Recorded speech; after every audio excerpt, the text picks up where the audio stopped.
Dans la vidéo du jour, je vais te donner des conseils pour parvenir à vaincre de manière définitive la procrastination. Je m'appelle Tony Cervera, je suis auteur et coach en développement personnel. Avant de commencer, n'hésite pas à liker, à t'abonner si ce n'est pas déjà fait, à activer les notifications. C'est parti!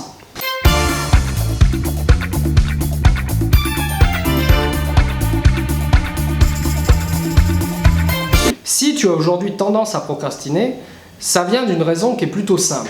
En fait, c'est parce que ton mental est plus fort que toi aujourd'hui. Le mental, qu'est-ce que c'est? C'est cette partie de toi qui te permet de t'organiser, de prévoir, de te souvenir du passé, d'imaginer le futur, tu vois, de visualiser un futur potentiel. Le mental se manifeste également par les pensées que tu perçois tout au long de la journée. Tu as des pensées qui te traversent et ces pensées forment ton mental. Quand il y a une tâche que tu devrais faire ici et maintenant, dans l'instant présent, eh bien le mental va parfois te suggérer de remettre à plus tard. C'est souvent une pensée qu'on entend. Et puis ça s'accompagne souvent d'une émotion, d'un inconfort. Si aujourd'hui tu te retrouves à procrastiner constamment, c'est pas parce que tu es une mauvaise personne, c'est pas parce que tu es quelqu'un de paresseux, c'est pas quelque chose qui est gravé dans le marbre si tu veux. Il est tout à fait possible d'inverser le cours des choses et de changer, d'évoluer à ce niveau-là. Quand tu as quelque chose à faire et que ton mental te suggère de ne pas le faire maintenant, d'attendre, de repousser, et ben aujourd'hui tu es trop faible, tu es plus faible que ton mental. Le mental parvient à te manipuler, il a de l'emprise sur toi. C'est-à-dire que la pensée qui te dit de ne pas le faire, qu'il faudra le faire plus tard, que c'est pas le bon moment, etc., c'est juste qu'elle te manipule. Elle est en train de te convaincre, elle est en train d'argumenter et de te convaincre de ne pas le faire. Elle est en train de te convaincre qu'il vaut mieux le faire plus tard. Le problème, et tu t'en es certainement déjà aperçu si tu regardes cette vidéo, c'est que souvent trop tard c'est jamais. C'est-à-dire que quand on repousse, en général on repousse et puis ça finit par disparaître. J'imagine que tu n'as pas envie de finir ta vie avec des regrets, tu n'as pas envie d'avoir le sentiment d'être passé à côté de cette expérience. Et le meilleur moyen pour pas avoir à goûter à cette amertume et à ces regrets, c'est d'apprendre à devenir plus fort que ton mental. Si aujourd'hui tu as tendance à procrastiner, c'est que ce mental est indiscipliné, c'est-à-dire qu'il en fait qu'à sa tête, c'est-à-dire que les pensées se manifestent, et puis comme tu es identifié à ces pensées, comme tu ne les remets pas en question, comme il n'y a pas vraiment d'observation consciente de ces pensées, tu te fais manipuler, tu te fais avoir et tu écoutes ce que ça suggère. Et bien souvent, ce que le mental suggère, c'est de rester dans ta zone de confort, de remettre au lendemain, de ne pas agir, de ne pas faire. Et ça, c'est assez tragique. Pourquoi c'est tragique? Parce qu'en général, quand on ne fait pas, quand on ne passe pas à l'action, et tu as dû déjà certainement le ressentir, on ressent une grande vague de culpabilité. On se sent pas bien. Tu vois, imaginons que tu aies décidé aujourd'hui de faire une séance de sport, et puis que plus tard dans la journée, tu te retrouves au final à avoir repoussé, à avoir remis à plus tard, à avoir décalé cette envie, cette intention, et que tu te retrouves devant un épisode de Netflix à manger de la crème glacée.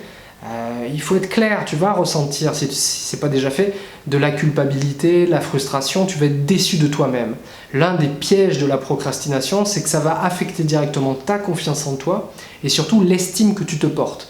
Quand tu es spectateur ou spectatrice impuissant ou impuissante de ce comportement, ça a tendance à dévaluer l'image que tu as de toi-même. Tu vois que tu n'es pas capable de défier la procrastination, de défier ton mental. Tu te fais malmener, tu te fais manipuler et au final tu te retrouves à être dégoûté, à être triste, à te sentir coupable, à pas te sentir bien dans tes baskets. Comme je le disais, la bonne nouvelle c'est que c'est pas gravé dans le marbre. Moi j'étais une personne qui procrastinait énormément, j'ai rien de différent de toi. J'étais le genre à repousser tout ce qui pouvait être repoussé, je le repoussais. Je faisais pas de sport, j'avais une très mauvaise alimentation. Putain, j'ai eu peur.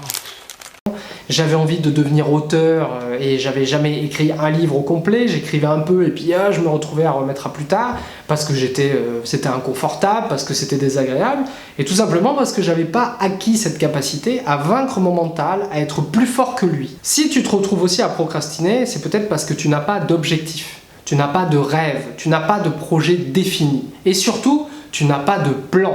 Tu ne sais pas où aller dans ta vie, tu ne sais pas ce que tu voudrais vivre, ce que tu voudrais expérimenter ou ce que tu voudrais avoir.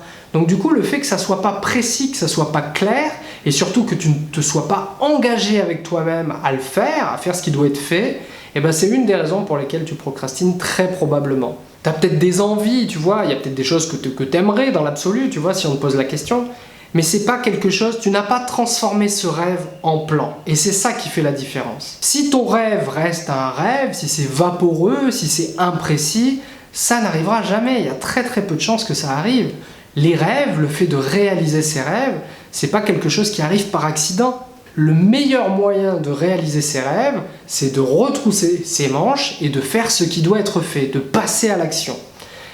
Et ça, si tu as tendance à procrastiner, c'est justement là où tu as un problème. C'est là où il y a une difficulté, c'est là où il y a une frustration, c'est là où tu n'y arrives pas. Je te propose de regarder dans la description de cette vidéo le lien que j'ai mis à ta disposition et je compte sur toi pour passer à l'action. Si tu as aimé cette vidéo, c'est très simple, je t'invite à la liker. Si tu as un commentaire à me faire, une remarque, n'hésite pas à écrire dans les commentaires, je me ferai un plaisir de te répondre. Et si tu n'es pas encore abonné à cette chaîne, écoute, je t'invite à le faire. Et tu peux même activer juste à côté la cloche, les notifications. Comme ça, tu seras prévenu à chaque fois que je sors une nouvelle vidéo de développement personnel. Je te souhaite une excellente journée et je te retrouve très bientôt pour une prochaine vidéo. Salut!